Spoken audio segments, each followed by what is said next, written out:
இன்றைய பதிவுல மேஷ ராசி அன்பர்களுக்கான குரு பெயர்ச்சி பலன்களை தான் பார்க்க போறோம். குரு பகவான் வரும் 2025 மே மாதம் 14ஆம் தேதி புதன்கிழமை அன்னைக்கு ரிஷபத்திலிருந்து மிதுனத்துக்கு, அதாவது மிருகசுரிஷம் 3ஆம் பாதத்துக்கு பயிற்சியாக போறார். கிட்டத்தட்ட ஓராண்டு காலகட்டத்துக்கு இந்த மிதுன ராசியில குரு பகவான் சஞ்சாரம் செய்ய போறார். இந்த ஓராண்டுல 118 நாட்களுக்கு வக்ரகதியில சஞ்சாரம் செய்வார். இந்த ஓராண்டு உங்க ராசிக்கு குரு பகவான் என்ன மாதிரியான பலன்களை கொடுக்க போறார், உங்க வாழ்க்கையில என்னென்ன மாதிரியான மாற்றங்கள் நிகழ போதுங்கிறத இந்த பதிவுல தெளிவாகவும் விரிவாகவும் பார்க்க போறோம். நிறைய பயனுள்ள தகவல்கள் இந்த வீடியோல உங்க ராசிக்கு கொடுத்திருக்கோம். கொஞ்சம் கூட வீடியோவை ஸ்கிப் பண்ணாம முடிஞ்ச வரைக்கும் முழுமையா பார்க்க முயற்சி செய்யுங்க. வீடியோல கொடுக்கப்பட்டிருக்க பலன்கள் ஆண் பெண் இருப்பாளருக்கும் பொருந்தக்கூடிய பலன்கள். மேஷ ராசியை பொறுத்த வரைக்கும் அஸ்வினி 1, 2, 3, 4ஆம் பாதங்கள், பரணி 1, 2, 3, 4ஆம் பாதங்கள், கிருத்திகை 1ஆம் பாதத்தை உள்ளடக்கியது மேஷ ராசி. மேஷ ராசிக்கு அதிபதி செவ்வாய் பகவான். மேஷ ராசி அன்பர்களுக்கு கடந்த காலகட்டங்கள்ல தன குடும்ப வாக்குஸ்தானமான 2ஆம் பாவகத்தில் இருந்த குரு இப்போ முயற்சி ஸ்தானம், தைரிய வீரிய ஸ்தானம், உபஜயஸ்தானமான 3ஆம் பாவகத்துக்கு பயிற்சியாக போறார். உபஜயஸ்தானம் குருவுக்கு விசேஷ ஸ்தானம் கிடையாது. கிட்டத்தட்ட கால் பங்கு மறைவு ஸ்தானம்னு சொல்லுவாங்க இந்த 3ஆம் இடத்தை. பெரிய அளவுல நற்பலன்களை இந்த 3ஆம் இடத்துல இருந்து குரு செய்ய மாட்டார். இருந்தாலும் விரையாதிபதி 12ஆம் பாவகாதிபதி மேஷராசி அன்பர்களுக்கு இந்த குரு பிளஸ் 9ஆம் அதிபதியும் குருவே, பாதி சுபராகவும் பாதி அசுபராகவும் குரு பகவான் பலன் கொடுப்பார். அந்த வகையில 12ஆம் பாவகாதிபதி 3ஆம் இடத்துல மறைகிறது திடீர் விபரீத ராஜயோகத்தை ஏற்படுத்தக்கூடிய அமைப்பு தான். மேஷராசி அன்பர்களுக்கு குரு 3ஆம் இடத்துல மறைகிறது பெரிய அளவுல கெடுபலன்கள் செய்யாது. அதே மாதிரி 9ஆம் அதிபதி 3ல மறைந்தாலுமே தன்னுடைய சமசப்தம பார்வையா அந்த 9ஆம் இடத்தை பாக்குறார். குரு பாக்குறதுனால 9ஆம் இடம் பெரிய அளவுல பலம் இழக்கல. கூடவே சனியுடைய பார்வை ஏற்கனவே அந்த 9ஆம் இடத்தின் மீது பதியுது. அது சில மைனஸான பலன்களை கொடுக்கத்தான் செய்யும். இருந்தாலும் குருவுடைய பார்வை அந்த பாக்கியஸ்தானத்தின் மீது பதிகிறது சிறப்பு. இந்த குரு பயிற்சியை பொறுத்த வரைக்கும் நிறைய ஆதாயகரமான மாற்றங்கள் நிச்சயமா மேஷராசி அன்பர்கள் எதிர்பார்க்கலாம். முக்கியமான மாற்றங்கள், வாழ்க்கையில ரொம்ப ஸ்பெஷலான மூமெண்ட் எல்லாம் இந்த டைம் பீரியட்ல நிச்சயமா நடக்கும். ஏன்னா முக்கியமான ஸ்தானங்களை குரு பாக்குறார். அதே மாதிரி 7.5 சனி ஸ்டார்ட் ஆகுது. 7.5 சனியில விரய சனி மேஷராசி அன்பர்களுக்கு இப்ப போயிட்டு இருக்கு. இந்த 7.5 சனி காலகட்டத்துல விரயங்கள் இருந்தாலுமே சுப விரயங்களா மாத்திக்க முயற்சி செய்யுங்க. கண்டிப்பா கையில இருக்க பணம் விரயமாகத்தான் போகுது. அந்த விரயங்களை சுப விரயங்களா உங்க புத்தி சாதுரியத்தை பயன்படுத்தி மாத்திக்கிறது உங்க கையில தான் இருக்கு. இந்த 7.5 சனியில எந்த விஷயத்துல நீங்க இன்வெஸ்ட்மெண்ட் பண்றீங்களோ, எந்த விஷயத்த நீங்க சுபமா மாத்துறீங்களோ அந்த விஷயம் அழியாத ஒரு நிலைத்திருக்கக்கூடிய விஷயமா நிச்சயமா இருக்கும். காலத்துக்கும் உங்க கூடவே பயணிக்கக்கூடிய ஒரு விஷயமா இருக்கும். அதனால இந்த 7.5 சனியில விரய சனி வந்துருச்சேன்னு பயப்பட வேண்டாம். நல்ல விஷயங்கள்ல இன்வெஸ்ட்மெண்ட் பண்ணணும். சுபமான மாற்றங்களை ஸ்டார்ட் பண்றதுக்கு முயற்சி பண்ணணும். அப்படி சுப மாற்றங்கள்ல நீங்க தடைய தாண்டி ஸ்டார்ட் பண்ணிட்டீங்கன்னா அது காலத்துக்கும் அழியாத ஒரு விஷயமா உங்க கூடவே நிச்சயமா வரும். குரு பயிற்சியை பொறுத்த வரைக்கும் 3ஆம் இடத்துக்கு குரு வர 3ல இருக்கும் குரு எந்தெந்த மாதிரி விஷயங்கள்ல நெகட்டிவ் பண்ணுவாருன்னு ஃபர்ஸ்ட் பாத்துடலாம். தைரிய குறைவை ஒரு சில நேரங்கள்ல ஏற்படுத்துவார். எந்த ஒரு விஷயத்திலையும் துணிச்சலோட ஈடுபடுறதுக்கு முடியாது. ஒரு மாதிரி மனசுல பயம் இருந்துகிட்டே இருக்கும். இத பண்ணா இப்படி ஆயிடுமோ அப்படி ஆயிடுமோ அப்படிங்கிற மாதிரி ஒரு கன்ஃபியூஷன் இருக்கும். முயற்சி தடையை ஏற்படுத்துவார். ஒரு விஷயத்துல ரொம்ப கான்பிடென்டா இறங்க முடியாது. அது மட்டும் தான் மேஷத்துக்கு கொஞ்சம் மைனஸா இருக்கு இந்த காலகட்டத்துல. மற்றபடி பெரிய அளவுல எதுவும் நெகட்டிவா இருக்காது. இந்த காலகட்டத்துல அதிகமா திங்க் பண்றதை விட்டுட்டு அதிக யோசனைகளை தவிர்த்து நல்ல விஷயங்கள் பண்ணணும்னு நினைக்கிறீங்கன்னா தைரியமா இறங்குங்க. அதுல நிச்சயமா உங்களுக்கு சாதகமான பலன்கள் கிடைக்கும். இந்த நேரத்துல தைரிய குறைவுனால ஒரு சில விஷயங்கள் தள்ளி போறதுக்கு வாய்ப்புகள் அதிகம். விஷயத்த முடிக்க முடியாம திணற நிறைய வாய்ப்புகள் உண்டு. ஒரு விஷயத்த காலம் தாழ்த்தி செய்யறதுனால அந்த விஷயங்கள்ல தோல்விகள் ஏற்படுறதுக்கு வாய்ப்புகள் இருக்கிறதுனால எதிலும் காலம் தாழ்த்தாம உங்க முயற்சிகள்ல நம்பிக்கை வச்சு தாராளமா இறங்குங்க. அதுல சாதகமான பலன்கள் நிச்சயமா உங்களுக்கு இருக்கும். ஏன்னா குரு பகவான் மிக வலிமையான இடங்களை பார்க்கிறார். குரு அமரும் இடத்தை காட்டிலும் பார்க்கும் பார்வைக்கு மிக அதிகமான பலன்கள், சிறப்பு பலன்களை, விசேஷ பலன்களை கொடுப்பார். அதனால இந்த 3ஆம் இடத்துக்கு வரும் குரு பகவான் தைரிய குறைவை மட்டும் ஏற்படுத்துவாரே தவிர பெரிய அளவுல எதுவும் தாக்கம் ஏற்படுத்த மாட்டார். அடுத்து என்னென்ன நல்ல விஷயங்களை இந்த குரு பகவான் உங்களுக்கு கொடுப்பார்னு பார்க்கும்போது, இளைய சகோதரன் சார்ந்த வகையில சுபவிரய செலவுகளை மேற்கொள்ள வைக்கும். இளைய சகோதர உறவு மூலமா உங்களுக்கு ஆதாயம் ஏற்படும். இளைய சகோதர உறவுக்கு மிகவும் அற்புதமான வளர்ச்சி இருக்கும். அவங்களால மகிழ்ச்சி, ஆனந்தம் உங்களுக்கு கிடைக்கும். தகவல் தொடர்பு துறை சம்பந்தமான விஷயங்கள்ல நீங்க பணி செஞ்சுட்டு இருக்கீங்க, அது சம்பந்தமா ஏதோ ஒரு ரூபத்துல கனெக்ஷன் ஏற்படுதுன்னா அது சம்பந்தமான வளர்ச்சி உங்களுக்கு பிரம்மாண்டமா இருக்கும். கம்யூனிகேஷன் ஸ்கில் நல்லா இம்ப்ரூவ் ஆகும். ஒரு விஷயத்தை எப்படி நீங்க பேசி சமாளிக்கிறது, ஒரு விஷயத்தை எப்படி உங்க வாய் ஜாலத்தினால இம்ப்ரூவ் பண்றது, அது சம்பந்தமான விஷயங்கள் எல்லாம் ரொம்ப சிறப்பா இருக்கும். அதே மாதிரி கணினி சார்ந்த துறைகள்ல பணிபுரிபவர்களுக்கு ரொம்ப சூப்பரான டைம் பீரியட் இது. இந்த நேரத்துல புதுசு புதுசா நிறைய ஐடியாஸ் வரும். நிறைய விஷயங்கள் அதிகமா யோசிப்பீங்க, டீப்பா யோசிப்பீங்க. இந்த விஷயத்தை இப்படி பண்ணுவோமா அப்படி பண்ணுவோமா அப்படிங்கிற மாதிரியான நிறைய டீப் திங்கிங் இருக்கும். அந்த டீப் திங்கிங் தான் அப்படியே பய உணர்வை ஏற்படுத்துறதுக்கும் காரணமா அமையறதுக்கு வாய்ப்புகள் உண்டு. அதனால எதையுமே அதிகமா யோசிக்காம ஓரளவுக்கு மிடிலா திங்க் பண்ணி சரியான ஆப்ஷனை சூஸ் பண்ணி கரெக்டான டைமிங்ல நீங்க டிராவல் பண்ண ஆரம்பிச்சிடணும். அதை மட்டும் நீங்க செஞ்சீங்கனாலே இந்த 3ஆம் இடத்து குரு உங்களுக்கு நிறைய யோகத்தை கொடுப்பார். அதே மாதிரி 12ஆம் பாவகாதிபதி குரு 3ஆம் இடத்துக்கு வருது திடீர் பொருளாதார வரவை கொடுக்கும். ஏற்கனவே 12ஆம் இடத்துல சனியுடைய ஆதிக்கம். இந்த காம்பினேஷனை பொறுத்த வரைக்கும் திடீர் விபரீத ராஜயோகம் மிக சிறப்பு ஆக்டிவேட் ஆகும். வெளிநாடு போகணும்னு ஆசைப்படுறீங்கன்னா இப்ப தாராளமா போகலாம். அதுக்கு ரொம்ப சாதகமான காலகட்டம்.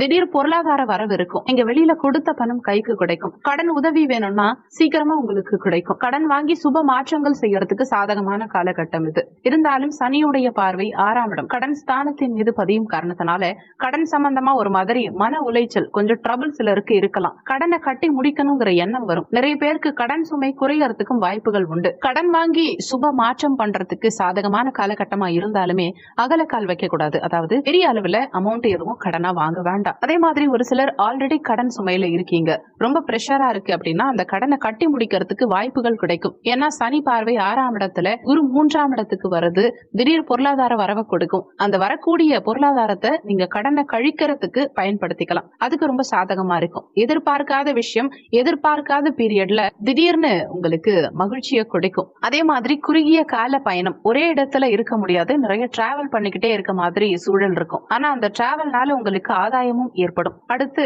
குருவுடைய பார்வை. குரு பார்க்க கோடி நன்மை. அதன் வகையில 7ஆம் இடத்தை குரு பார்க்கிறார். தன்னுடைய பஞ்சம பார்வையா சப்தம பார்வையா பாக்கியஸ்தானத்தை பார்க்கிறார். பாக்கிய பார்வையா லாபஸ்தானத்தை பார்க்கிறார். முதலாவதா 7ஆம் இடத்தை குரு பார்க்கிறார். அதனால நீண்ட காலமா திருமணம் ஆகாதவர்களுக்கு இந்த காலகட்டங்கள்ல நிச்சயமா 100% திருமண முயற்சிகள்ல நல்ல செய்தி கிடைக்கும். திருமணம் சம்பந்தமான சுபவிரய செலவுகள் நிச்சயமா குடும்பத்துல ஏற்படும். ஏதோ ஒரு ரூபத்துல ஏற்படும். அது உங்களுக்கா இருக்கலாம் அல்லது உங்க குடும்ப உறுப்பினர்கள் யாருக்காவது இருக்கலாம். ஏதோ ஒரு ரூபத்துல திருமணம் சம்பந்தமான சுபவிரய செலவு நிச்சயம் இருக்கும். வாழ்க்கை துணை சார்ந்த வகையில இருந்த வருத்தங்கள், கவலை, குழப்பம் எல்லாமே நிவர்த்தியாகும். வாழ்க்கை துணையோட ஒற்றுமையா கரெக்டா பிளான் பண்ணி லைஃப் சூப்பரா கொண்டு போறதுக்கு சரியான காலகட்டமா இருக்கும். வாழ்க்கை துணையுடைய உடல் ஆரோக்கியத்துல ஏதாவது பிரச்சனை இருக்கு கடந்த காலகட்டங்கள்ல அப்படின்னா அதெல்லாம் இப்ப டோட்டலா நிவர்த்தியாகும். புதிய நண்பர்களுடைய பழக்க வழக்கங்கள் ஏற்படும். புதிய நண்பர்களால ஆதாயம் ஏற்படும். நண்பர்கள் சார்ந்த வகையில இருந்த குழப்பங்கள், வருத்தங்கள் எல்லாம் நிவர்த்தியாகி நண்பர்களால ஆதாயகரமான பலன்கள்,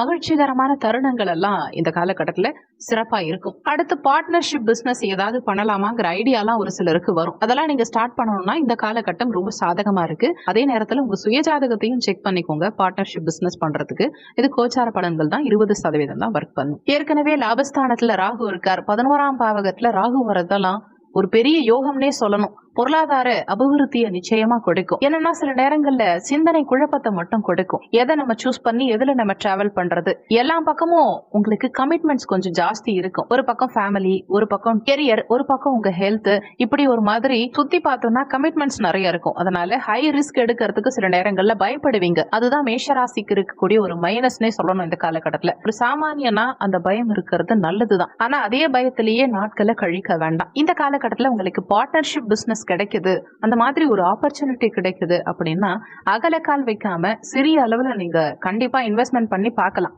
அதுக்கு சாதகமா தான் இருக்கு. அட்லீஸ்ட் போட்ட பணத்தையாவது ரிட்டர்ன் எடுத்துடலாம். ஏன்னா லாபஸ்தானத்துல ராகு இருக்கார். அதனால தைரியமா இறங்கலாம். அதே சமயத்துல கொஞ்சம் ரிஸ்க் எடுக்கிற மாதிரி ஃபீல் ஆகுதுன்னா உங்க சுயஜாதகத்தை ஒரு தடவை செக் பண்ணிக்கோங்க. சுயஜாதகத்துல உங்களுக்கு தசாபுத்தி ஃபேவரா இருக்குன்னா நீங்க கண்ணை மூடிட்டு இருங்கலாம். தசாபுத்தி உங்களுக்கு யோக தசாவா இருக்கு, ரொம்ப சாதகமா இருக்குங்கிற பட்சத்துல கோச்சாரத்தை எல்லாம் நீங்க மைண்ட்ல ஏத்திக்கவே தேவையில்லை. தசாபுத்தி உங்களுக்கு ஃபேவரா இருந்தா கண்டிப்பா எதுவா இருந்தாலும் செய்யலாம். பிசினஸ் மட்டும் இல்ல, கெரியர்ல நீங்க என்ன ஆசைப்படுறீங்களோ, என்ன செய்யணும்னு நினைக்கிறீங்களோ கண்டிப்பா பண்ணலாம். ஒருவேளை தசாபுத்தி சரி இல்ல, ஃபேவரா இல்ல அப்படின்னா ரொம்ப அகலக்கால் வைக்க கூடாது. ரொம்ப ரொம்ப சின்ன அளவுல இன்வெஸ்ட்மெண்ட் பண்ணி இல்லனா சின்ன அளவுல ரிஸ்க் எடுத்து அது நல்லா டெவலப் ஆகுதுங்கிற பட்சத்துல நீங்க அடுத்தடுத்த கட்டத்துக்கு போகணும். கோச்சார அடிப்படையில 7ஆம் இடத்துக்கு குரு பார்வை பதியும் காரணத்தினால கூட்டு தொழிலையும், கூட்டு தொழிலால லாபம், ஆதாயம், கூட்டாளிகளால ஆதாயம், இதெல்லாம் சிறப்பான முறையில ஏற்படும். பயணத்தினால ஆதாயம் ஏற்படும். பாக்கியஸ்தானத்தையும் குரு பார்க்கிறார். பயணங்கள் மட்டும் இல்லாம வெளியூர், வெளிநாடு சார்ந்த விஷயங்களால நல்ல அனுகூலங்கள் இருக்கும். இருக்கும். ஏதோ ஒரு ரூபத்துல பயணத்தினால ஆதாயம் பெறுவீங்க.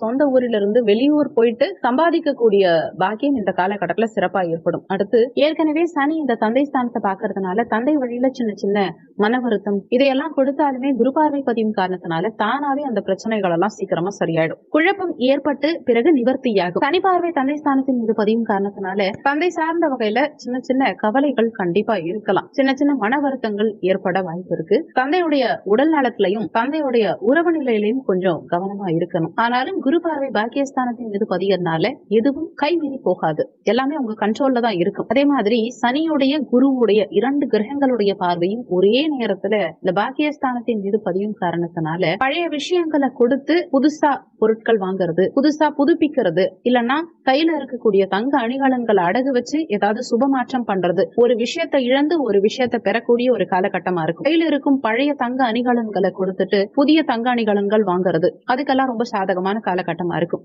ஏதாவது ஒரு விஷயத்தை விரயம் பண்ணி இன்னொரு விஷயத்தை பெறக்கூடிய அமைப்பு அதுவும் நல்லா தான் இருக்கும். பெருசா நெகட்டிவா இருக்காது. நிறைய தர்ம காரியங்கள் அதிகமா செய்வீங்க. அதுக்கு ரொம்ப சாதகமான காலகட்டம் இது. தான தர்மங்கள் செய்யறதுக்கான வாய்ப்புகள் கிடைக்கும். ஏதாவது சின்ன லெவல்லையாவது கண்டிப்பா தான தர்மங்கள் செய்வீங்க. பக்தியின் காரணமா தர்ம காரியங்கள்ல அதிகமா ஈடுபடுவீங்க. நிறைய பேருக்கு உதவி செய்யறதுக்கு வாய்ப்புகள் கிடைக்கும். இதனால நல்ல பெயர், புகழ், மகிழ்ச்சி, மன நிம்மதி இதெல்லாம் கண்டிப்பா கிடைக்கும். பாக்கியாதிபதி 3ஆம் இடத்துல இருக்கிறதுனால தான தர்மங்கள் பண்றதுல கொஞ்சம் பய உணர்வு ஒரு சிலருக்கு வரும். இதை கொடுத்தா வாங்குவாங்களா, இதை நம்ம கொடுக்கலாமா, யாராவது ஏதாவது சொல்லிடுவாங்களா அப்படிங்கிற மாதிரி ஒரு பய உணர்வையும் யோசனையையும் கொடுக்கும். ஆனா அந்த விஷயங்களை எல்லாம் நீங்க மைண்ட்லயே ஏத்திக்காம கொடுக்கணும்னு தோணுச்சுன்னா கண்டிப்பா கொடுங்க. தான தர்மங்கள் அதிகமா பண்ணுங்க. அது உங்களுக்கு நிச்சயமா மன நிறைவையும் புண்ணியத்தையும் பெற்றுக் கொடுக்கும். எந்தவித பாதிப்பும் ஏற்படாது. அடுத்து குருவுடைய பார்வை லாபஸ்தானத்தின் மீது பதியுது. மே 18ஆம் தேதிக்கு பிறகு ராகுடைய சஞ்சாரமும் இந்த லாபஸ்தானத்துல இருக்கும். இது பொருளாதார அபிவிருத்தியை கொடுக்கும். எவ்வளவு கமிட்மெண்ட்ஸ் உங்களுக்கு இருந்தாலும், எவ்வளவு பொருளாதார நெருக்கடி இருந்தாலும் எல்லாத்தையும் ரொம்ப எளிமையா ஹேண்டில் பண்ணக்கூடிய கெப்பாசிட்டியை இந்த அமைப்பு உங்களுக்கு கொடுத்துரும். பொருளாதார அபிவிருத்தி கண்டிப்பா ஏற்படும். நல்ல தனலாபம் இருக்கு. பணம் சம்பாதிப்பீங்க. பணம் சம்பாதிச்சு நல்ல விஷயங்கள்ல இன்வெஸ்ட்மெண்ட் பண்ணுவீங்க. விரயசனி காலகட்டம்ங்கிறதுனால கைக்கு வர பொருளாதாரம் கையில நிக்காது. வரக்கூடிய பொருளாதாரம் ஆட்டோமேட்டிக்கா விரயம் ஆயிட்டே இருக்கும். அதை முடிஞ்ச அளவுக்கு நல்ல விரயங்களா மாத்திக்கோங்க. மோஸ்ட்லி நல்ல விரயம் பண்றதுக்கு தான் முயற்சி பண்ணுவீங்க. ஏன்னா இந்த நேரத்துல சுப நிகழ்வுகள் குடும்பத்துல நிறையவே இருக்கு. மேலும் அசையும் அசையா சொத்து வாங்க முயற்சி பண்றீங்கன்னா தாராளமா இந்த காலகட்டத்துல அதெல்லாம் செய்யலாம். செவ்வாயுடைய ராசி உங்க ராசி. அசையும் அசையா சொத்து சேர்க்கைக்கு ரொம்ப சிறப்பான ஒரு ராசி உங்க ராசி. அதுக்கு இந்த காலகட்டம் ரொம்பவே சப்போர்ட்டிவா இருக்கும் உங்களுக்கு. அதே சமயத்துல 7.5 சனி குரு 3ல இந்த காம்பினேஷனை பொறுத்த வரைக்கும் எல்லாத்தையும் ப்ராப்பரா செக் பண்ணிட்டு வாங்கணும். ப்ராப்பர்ட்டி எல்லாம் சரியான முறையில இருக்கா, இதுல ஏதாவது வில்லங்கம் இருக்கா அப்படிங்கறதையெல்லாம் கொஞ்சம் அனலைஸ் பண்ணிட்டு வாங்கணும். அவ்வளவுதானே தவிர இந்த நேரத்துல அசையும் அசையா சொத்துக்கள் வாங்குறதுக்கான பாக்கியம் 100% உண்டு. அதே மாதிரி வீடு கட்ட ஸ்டார்ட் பண்றது, ஆல்ரெடி கட்டிட்டு இருந்த வீடு ஏதாவது பாதியில நிக்குது அப்படின்னா அதை பூர்த்தி பண்ணி கிரக பிரவேசம் பண்றது, அதுக்கெல்லாம் ரொம்ப சாதகமா இருக்கு. ராகு 11ல இருக்கிறதுனால மூத்த சகோதரத்துவம் சார்ந்த வகையில ஒரு மாதிரி ட்ரபிள் இருக்க மாதிரி ஃபீல் ஆகும். மூத்த சகோதரத்துவத்தினால ஒரு சில மன வருத்தங்கள் ஏற்படுற மாதிரி ஃபீல் ஆகும். ஆனா குரு பார்வை எல்லாத்தையும் மேனேஜ் பண்ணிடும். எவ்வளவு ட்ரபிள் வந்தாலும் அதை நீங்க ஹேண்டில் பண்ணிடுவீங்க. இருந்தாலும் அவங்களுடைய உடல் ஆரோக்கியம், உறவு நிலை சார்ந்த விஷயம் இதுல கொஞ்சம் கவனமா செயல்படுறது நல்லது. பெருசா மைனஸ் இல்ல, கொஞ்சம் எக்ஸ்ட்ரா கேர் எடுத்துக்கிறது நல்லது. மற்றபடி கெரியர் வைஸ் பார்க்கும்போது தொழில நல்ல லாபம் இருக்கும். ஆல்ரெடி நீங்க ஒரு பிசினஸ் பண்ணிட்டு இருக்கீங்க அப்படின்னா அதுல நல்ல லாபத்தை நிச்சயம் காண முடியும். தொழில இன்வெஸ்ட்மெண்ட் பண்ணுவாங்க, தொழில விரிவாக்கம் பண்ணுவாங்க, பழைய விஷயங்களை புதுப்பிப்பாங்க. அதுக்கெல்லாம் சாதகமான காலகட்டம் இது. நிறைய பேருக்கு தொழில் மாற்றம் ஏற்படும். ஏற்கனவே செஞ்சுட்டு இருக்க தொழிலை விட்டுட்டு வேற ஏதாவது புதிய தொழில் ஸ்டார்ட் பண்ணுவாங்க. அதுக்கும் சாதகமா இருக்கும். அடுத்து உத்தியோகம் பார்க்கக்கூடியவர்களுக்கு உத்தியோகத்துல சம்பள உயர்வு நிச்சயமா உண்டு. சம்பள உயர்வு, பதவி உயர்வு, பதவி மாற்றம் இதெல்லாம் ரொம்ப சாதகமா இருக்கும். அதிகாரம் மிக்க பொறுப்புகள் இப்ப கிடைக்கும். ஏன்னா குருவுடைய பார்வை பாக்கியத்துல. அதனால உங்க உத்தியோகத்துல பெயர், புகழ், மதிப்பு, மரியாதை இது எல்லாமே நிச்சயமா கிடைக்கும். இந்த நேரத்துல மேஷராசி அன்பர்கள் மல்டிபிளா யோசிக்க ஆரம்பிப்பாங்க. பொருளாதாரத்தை எப்படியெல்லாம் சம்பாதிக்கலாம் அப்படிங்கிற டீப் திங்கிங் மைண்ட்ல ஓடிக்கிட்டே இருக்கும். பல வகையில பொருளாதாரத்தை சம்பாதிக்கிறதுக்கான பாக்கியம் உண்டாகும். அதே மாதிரி எந்த அளவுக்கு சம்பாதிக்கிறாங்களோ அந்த அளவுக்கு விரய செலவுகளும் தாறுமாறா இருக்கும். அதையும் மறுக்க முடியாது. உத்தியோகமே இல்லாதவர்களா இருக்கீங்க, ஃப்ரெஷர்ஸா இருக்கீங்க அப்படின்னா இந்த நேரத்துல முயற்சி செஞ்சீங்கன்னா நிச்சயமா உத்தியோக வாய்ப்பு கிடைச்சிடும். குரு 3ஆம் இடத்துல இருந்து ஒரு விஷயத்த ட்ரை பண்ண விட மாட்டார். ஒரு மாதிரி பய உணர்வை கொடுப்பார். ஒரு இன்டர்வியூ வருதுன்னா கூட அந்த இன்டர்வியூ அட்டென்ட் பண்ண விடாது. பயத்தின் காரணமா நமக்கு வரக்கூடிய வாய்ப்புகள் நழுவி போக வாய்ப்பு இருக்கு. அதுல மட்டும் கொஞ்சம் கவனமா இருக்கணும். மற்றபடி முயற்சி பண்றீங்கன்னா அந்த நேரத்துல நிச்சயமா உத்தியோகத்துல நல்ல செய்திகள் எல்லாம் கிடைக்கும். உத்தியோகம் இல்லாதவர்களுக்கு நிச்சயமா நல்ல ஒரு வேலை வாய்ப்பு கிடைச்சிரும். ஏன்னா லாபஸ்தானம் விரயஸ்தானம் ஆக்டிவேட் ஆயிடுச்சு. கைக்கு பணம் இருந்தாதான் செலவே பண்ண முடியும். பணம் வேணும்னா ஏதாவது ஒரு உத்தியோகமோ தொழிலோ இருக்கணும். நிறைய கமிட்மெண்ட் ஆல்ரெடி இருக்கு. இன்னொன்னு ஹெல்த் வைஸ் மட்டும் கொஞ்சம் கூடுதல் அக்கறை எடுத்துக்கணும். விரய சனி ஸ்டார்ட் ஆயிடுச்சுனாலே உடல் ஆரோக்கியத்துல கண்டிப்பா கவனம் எடுத்துக்க ஆரம்பிச்சிடணும். இந்த நேரத்துல உங்க ஹெல்த் அதிகமா மைனஸ் பண்றதுக்கு வாய்ப்புகள் இருக்கு. அதனால உடல் ஆரோக்கியத்துல மட்டும் கவனம் செலுத்திக்கோங்க. தேவையில்லாத மென்டல் பிரஷரை அதிகப்படுத்தாம இருந்தாலே உங்களுக்கு நல்லது. நல்லா மெடிடேஷன் பண்ணுங்க. ஆரோக்கியமான உணவுப் பொருட்களை சாப்பிடுங்க. டைமுக்கு சாப்பிடுங்க. அது ரொம்ப ரொம்ப முக்கியமான விஷயம். டைமிங்க்கு சாப்பிடுறது, டைமிங்க்கு தூங்குறது, இது ரெண்டுமே முக்கியம். ஒரு சிலருக்கு நைட் ஷிஃப்ட் ஒர்க் இருக்கும். அது முடிஞ்ச வரைக்கும் அவாய்ட் பண்ண ட்ரை பண்ணுங்க. முடிஞ்ச வரைக்கும் வெளியிடங்கள்ல சாப்பிடுறத தவிர்த்துக்கங்க. நிறைய கீரை வகைகளை சேர்த்துக்கோங்க. பச்சை காய்கறிகள் அதிகமா சாப்பிடுங்க. சனிக்கிழமை தினங்கள்ல விரதம் இருக்க முயற்சி செய்யுங்க. நான்வெஜ் அவாய்ட் பண்ணிக்கோங்க. வயிறு சம்பந்தப்பட்ட உபாதைகள் ஏதாவது வந்துட்டு போகலாம். அதுல கொஞ்சம் கூடுதல் அக்கறை எடுத்துக்கணும். மற்றபடி பெருசா நெகட்டிவ் இருக்காது. கவனம் இருந்தால் கவலை வேண்டாம். அந்த அமைப்பு தான் இந்த காலகட்டத்துல. ஹெல்த் வைஸ் கவனமா இருந்துக்கோங்க. மற்றபடி இந்த காலகட்டம் மிக மிக சாதகமான காலகட்டம். முக்கியமான முயற்சிகளை, முக்கியமான மாற்றங்களை செய்யறதுக்கு கண்டிப்பா இந்த காலகட்டம் உங்களுக்கு ஒத்துழைப்பா இருக்கும். இந்த வீடியோல உங்களுக்கு ஏதாவது சந்தேகம் இருந்தா கீழே இருக்க கமெண்ட் செக்ஷன்ல சொல்லுங்க. நன்றி. மற்றும் ஒரு நல்ல பதிவோடு மீண்டும் உங்களை சந்திக்கிறோம்.